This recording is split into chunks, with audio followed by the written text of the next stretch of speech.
12 ડિસેમ્બરના રોજ સ્વદેશી દિવસ. સ્વદેશી ચળવળ એ ભારતીય સ્વતંત્રતા સંગ્રામનો એક ભાગ હતો. ભારતીય મહાસભા દ્વારા અપનાવાયેલી આ એક આર્થિક નીતિ હતી જેનો ઉદ્દેશ્ય અંગ્રેજ સરકારની સત્તાને હલાવવાનો અને ભારતીય ઉદ્યોગોને સદ્ધર અને દેશને સ્વાવલંબી અને આત્મનિર્ભર બનાવવાનો હતો. આ ચળવળ દ્વારા પરદેશી બ્રિટિશ માલનો બહિષ્કાર કરવામાં આવતો. સ્વદેશી માલ અને સ્વદેશી ઉદ્યોગો દ્વારા તૈયાર થતા માલ વાપરવામાં જોર અપાતું. 1905માં લોર્ડ કર્ઝને બંગાળના ભાગલા કર્યા ત્યારથી સ્વદેશી ચળવળની શરૂઆત થઈ.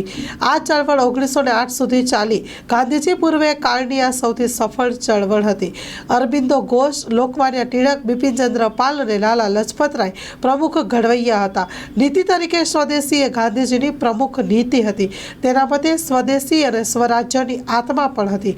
એ વસ્તુના કોઈ પણ ઠોસ પ્રમાણ નથી કે આ ચળવળ દ્વારા અંગ્રેજો પર કોઈ નોંધનીય અસર પડી હોય, પણ આજના આ સમયમાં આપણે કેટલું સ્વદેશી ઉપયોગમાં લઈએ છીએ એ પણ એક જોવાનો પ્રશ્ન રહ્યો છે.